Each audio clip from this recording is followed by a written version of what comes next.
c'est Paname. Ici c'est Paname. Ici c'est Paname. Ici c'est Paname. J'ai la tronche du parigo, le cœur qui palpite. On chante, on crie, Paris est magique. Le rouge, le bleu, fier de nos couleurs. Le parc en feu, ressens-tu la ferveur?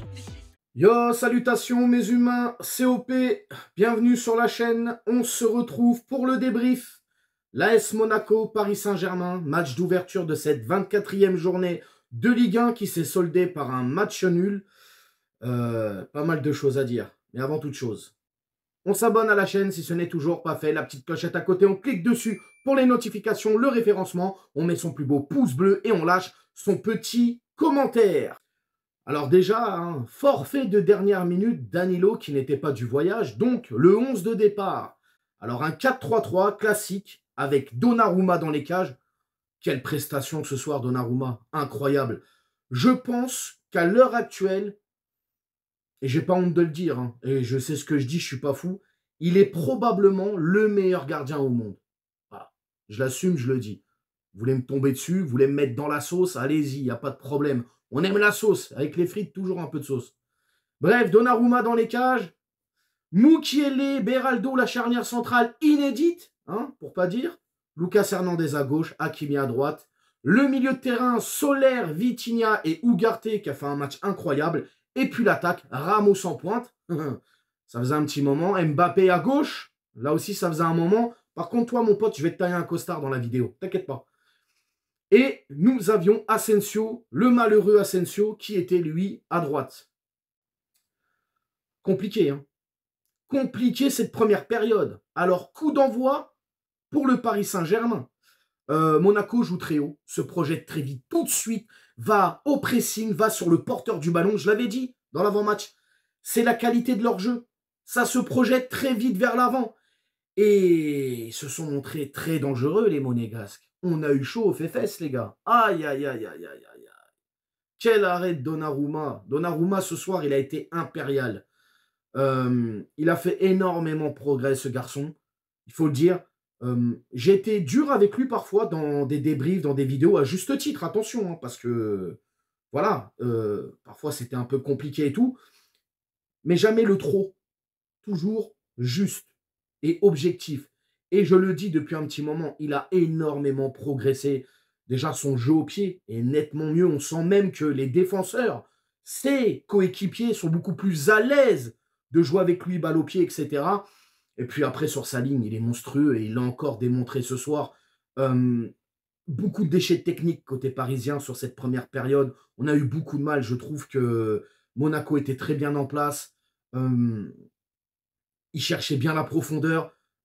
Balogun qui nous a fait énormément de mal, qui a enrhumé notre défense parfois, qui a fait beaucoup de mal, surtout dans le jeu en profondeur. Ils ont été vraiment chercher ça, les Monégasques. Ils ont essayé de nous faire mal là-dessus. J'ai trouvé Monaco qui était très discipliné sur cette première période. Nous, on se cherchait. Alors, on a eu la possession. Mais bon, c'est une possession stérile. Gros pressing au milieu de terrain, côté monégasque aussi. Ah, c'était compliqué cette première période. Et Mbappé, mais toujours Mbappé. Le jeu demande à ce que tu passes le ballon à tes coéquipiers. Mais toi, tu gardes la balle et tu veux dribbler tout le monde. Tu te crois dans Olivier Tom. Oui, tu as du talent, oui, tu es fort. Mais à un moment donné, tu ne peux pas dribbler toute l'équipe adverse. Le jeu demande à ce que tu passes le ballon, passe ton ballon. Il a été inexistant, inefficace. Il a été nul sur cette première période. De toute manière, on ne va pas le voir dans la deuxième. Et on va en parler aussi. Ah non, c'est pas possible. On a souffert sur les attaques adverses, les attaques monégasques. On a reculé énormément. Alors Asensio, à un moment donné, il met une jolie frappe. Ça a arrêté. Et Asensio, le pauvre. Asensio qui va sortir à la demi-heure de jeu sur cette première période. Demi-heure ou 35e minute à peu près par-ci par-là. Il sort, il a une gêne apparemment derrière la cuisse. Barcola va faire son entrée. On va apporter un peu plus de peps. Il y aura aussi ce but refusé de Wissam Ben Yedder, qui j'aime beaucoup ce joueur. Vraiment, vraiment. Mais là, Donnarumma, encore une fois, en sauveur. Bref, première période très compliquée de la part de nos Parisiens. On a beaucoup subi. Seconde période. Alors, le fait de cette seconde période, Mbappé est sorti. Kolo Muani le remplace. Donc, à la mi-temps, pas d'Mbappé. Et comme tout joueur professionnel qui se respecte, alors attention, j'ai pas envie de rentrer dans des théories du complot ou je sais pas quoi. Non, vous le savez, moi, je suis quelqu'un de terre à terre. J'ai pas envie de rentrer dans ces trucs-là. Est-ce qu'il a eu l'autorisation ou pas? Donc, déjà, on sait qu'il n'est pas blessé. Et en plus de ça, on l'a vu à la télé, il n'avait pas l'air blessé. Le mec fait le tour du terrain comme une diva. Il applaudit tout le monde.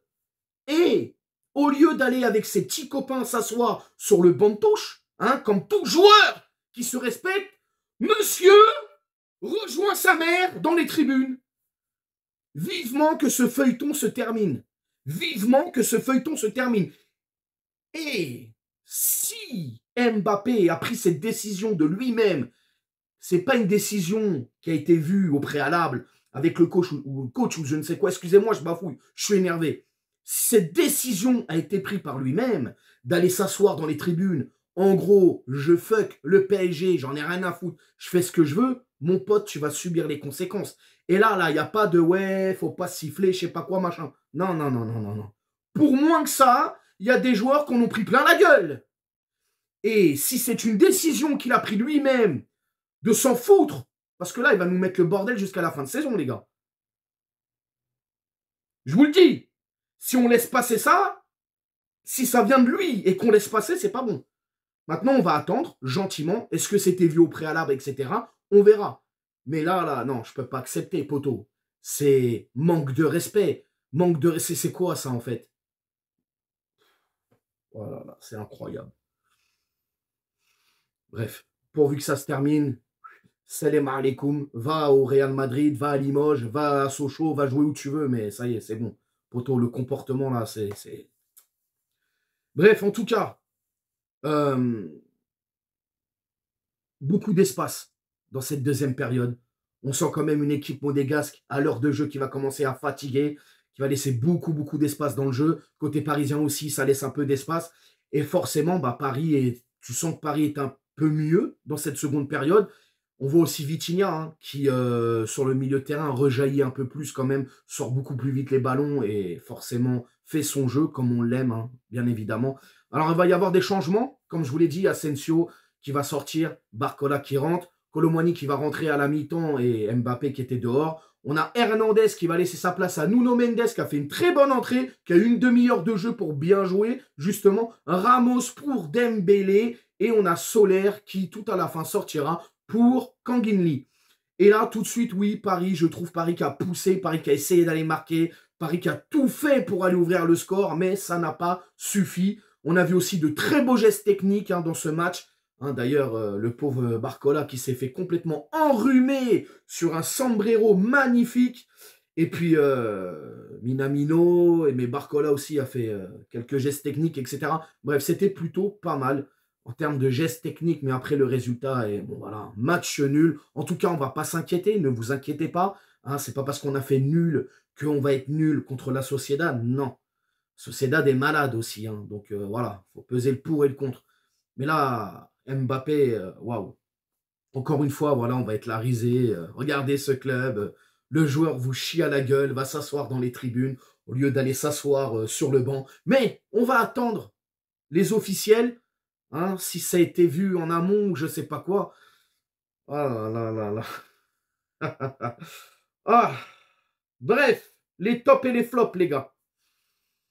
Donnarumma, incontestablement, homme du match, je veux rien savoir. Ugarte, incroyable, notamment deuxième période, magistrale. Et Beraldo, que j'ai trouvé costaud, solide. Bon, parfois il a eu, voilà, mais il a été solide et il nous a aussi régalé. Hein. Il a une bonne palette technique, hein, le Beraldo, quand même. Les flops, bien évidemment, hein, notre cher ami Mbappé, Soler, son habitude, The Ghost, et puis Kolo Muani qui a fait une rentrée pas bonne. Voilà. En tout cas, dans les remplaçants, il a été très en dessous de son niveau. Exactement ce que j'avais envie de dire. Pour la note du match, les gars, un 6 sur 10. Voilà, un 6 sur 10. Joli geste technique de part et d'autre. Mais sur le reste, c'est naze. Donc voilà, vous me dites dans les commentaires si vous êtes d'accord avec moi pour les tops, les flops. Vous réagissez à ce que vous voulez. Lâchez-vous. Et puis, n'hésitez pas à vous abonner, partager, liker. Et on s'attrape bien évidemment pour une prochaine vidéo. Bonne soirée et très bon week-end à vous. Ciao. Nique sa mère, les foutus, c'est l'UTES que j'incarne.